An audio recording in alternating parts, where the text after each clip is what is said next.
kita lagi menuju tempat untuk pengaplikasian penggunaan pupuk Boster.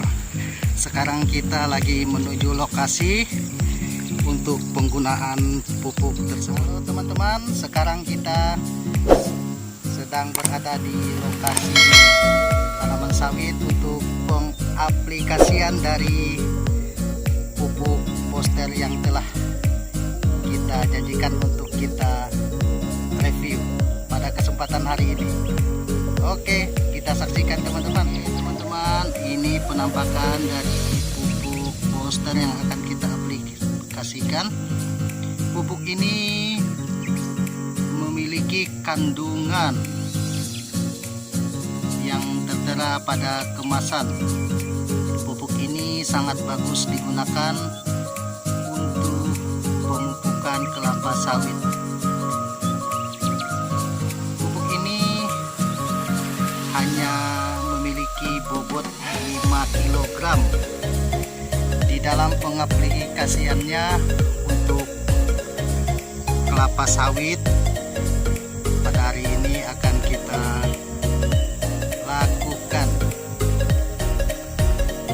Nah, ini penampakan dari pohon kelapa sawit yang akan kita aplikasikan penggunaan pupuk Bosternya.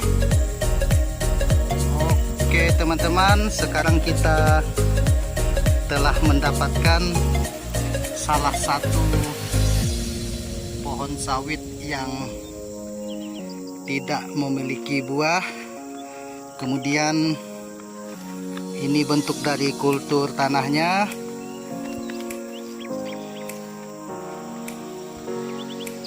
Kita melakukan pemupukan ada dua cara, melalui pemupukan langsung di pohon atau kita tanamkan langsung ke dalam tanahnya.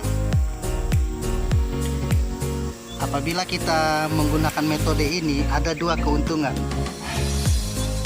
Yang pertama, kita menggunakan penanaman langsung ke dalam tanah, itu langsung diserap oleh akar tumbuhan.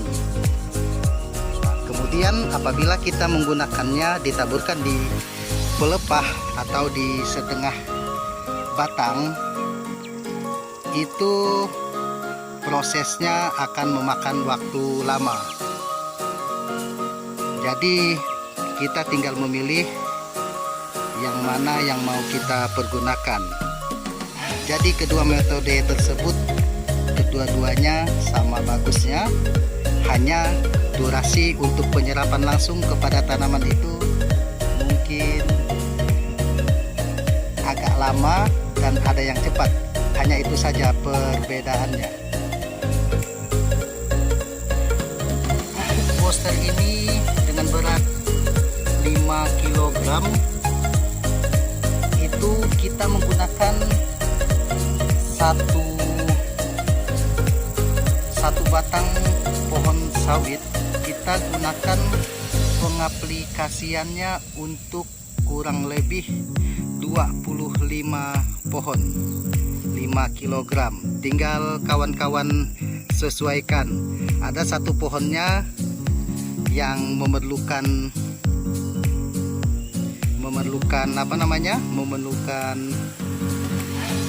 kebutuhan akan pupuk.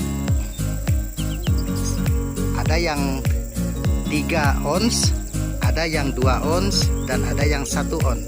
Jadi itu pemupukan kita lakukan sesuai dengan keperluan dari kultur batang pohon tersebut. Ini kita gunakan pengaplikasiannya sebanyak 3 on. 3 on itu kita ya bukan harus secara ditimbang 3 on, tapi bagus juga dengan cara ditimbang. Tapi kita menggunakan pakai perasaan saja. Nah, ini penampakan dari pupuk Boster yang akan kita aplikasikan pada kesempatan hari ini. pupuk buah NPK Booster, kandungannya N 15%, P2O5 16%, K2O 22%, MgO 15%. Di sini terdapat keterangan mengandung nitrat yang mudah diserap tanaman, penting untuk mendorong pertumbuhan tanaman pada masa vegetatif daun, batang, dan akar. Penting untuk pengembangan akar, tunas, bunga, dan suplai energi untuk proses metabolisme tanaman. Penting sebagai regulator air, perkembangan buah, dan menguatkan sel tanaman sebagai fungsi daya tahan terhadap penyakit. Penting sebagai aktivator enzim tanaman. Penting dalam pembentukan pembiakan sel, terutama dalam titik tumbuhan pucuk, juga dalam pembentukan tepung sari, bunga, dan akar. Penting untuk pembentukan hormon pertumbuhan tanaman. Di sini kita melihat dosis pemupukan kelapa sawit. Usia kelapa sawit 4-5 tahun sebanyak 5 sendok per batang.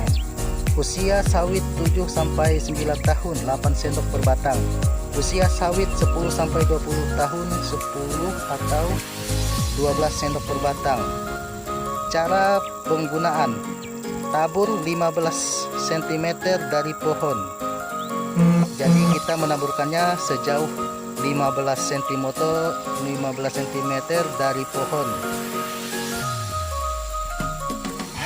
Ini netonya 5 kg.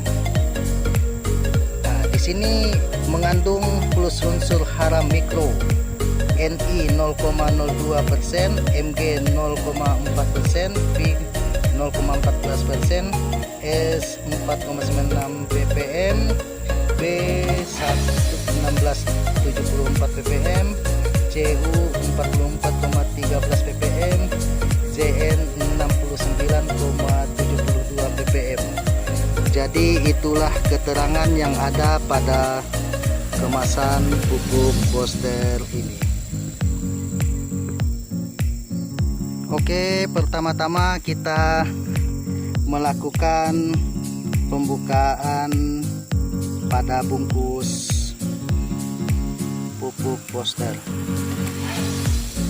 Oke sahabat, berhubung pada kesempatan ini saya hanya melakukannya sendiri, jadi proses pembukaannya tidak saya perlihatkan. Ini isi dalam dari pupuk Booster tersebut. Di sini kita bisa melihat bentuknya mirip dengan pasir. Di sini sangat mirip dengan pasir bentuknya. Jadi ada warna pink, sekilas oranye atau apa gitu, tapi inilah bentuk dari dalaman isi pupuk Booster. Oke, inilah penampakan dari pohon kelapa sawit yang akan kita berikan pengaplikasian pada penggunaan pupuk Booster pada kesempatan hari ini. Oke, ini kita akan melakukan pemberian pupuk langsung. Di sini dikatakan harus ditabur, tapi kita menggunakan pencongkelan menggunakan alat seadanya.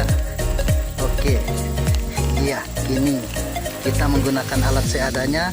Alangkah bagus menggunakan jangkul, tapi berhubung tadi saya melakukannya sendiri, jadi hanya ini saja alat yang bisa saya bawa, teman-teman. Oke, setelah kita congkel kurang lebih 2 cm, kemudian pupuknya kita ambil ini 2 cm, kemudian kita mengambil pupuk untuk kita masukkan ke dalamnya. Oke teman-teman, inilah bentuk dari penggalian kita tadi. Pada saat pengaplikasian ini banyak alat yang lupa kita bawa sama. Kemudian kita lupa membawa sendok, jadi kita berusaha menggunakan sendok yang terbuat dari bambu. Karena ada pepatah mengatakan, tak ada akar rotan pun jadi, tak ada tali rotan pun jadi. Kemudian kita ambil 1 sendok makan, kita ilustrasikan menggunakan ini. Kemudian kita taburkan. Setelah kita taburkan, lalu kita tutup menggunakan tanah. Kita tutup menggunakan tanah agar apa? Apabila terjadi hujan, tidak terbawa oleh air hujan.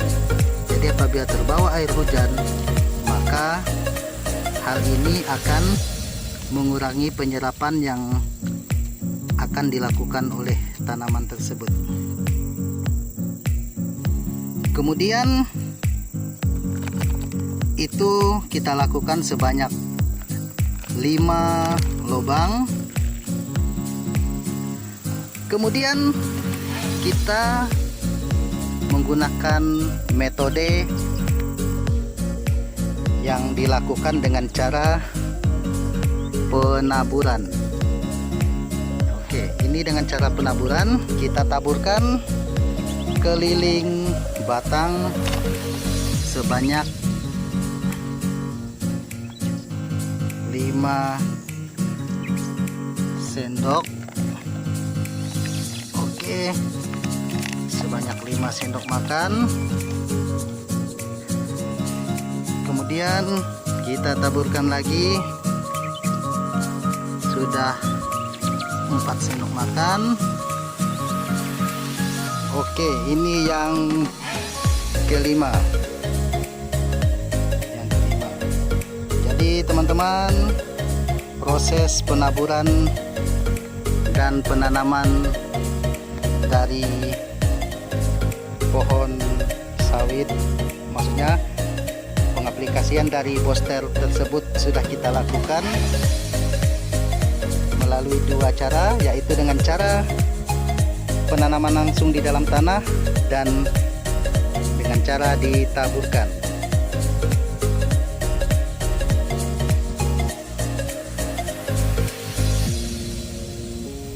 Oke, hanya sekian dulu metode pengaplikasian pemupukan pupuk booster yang dapat kita lakukan. Apabila cara ini bermanfaat dan berguna untuk kita semua, jangan lupa like, comment, subscribe. Oke teman-teman, sekian dulu. Terima kasih.